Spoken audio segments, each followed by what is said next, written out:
اگلا سوال ہے 33 باب اس کی 20 آیت سے سوال ہے،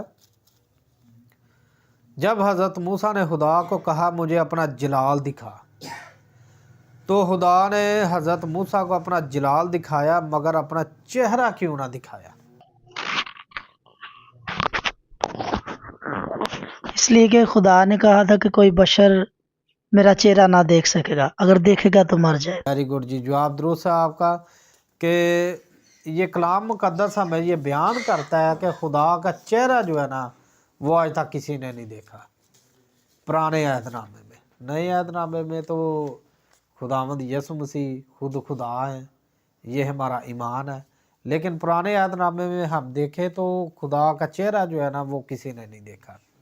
بے شک بہت سارے انبیاء پر خدا ظاہر ہوا ہے، لیکن وہ ایک انسانی شکل میں، خدا نے اپنا جو ذاتی چہرہ ہے نا وہ نہیں تھا کسی کو دکھایا۔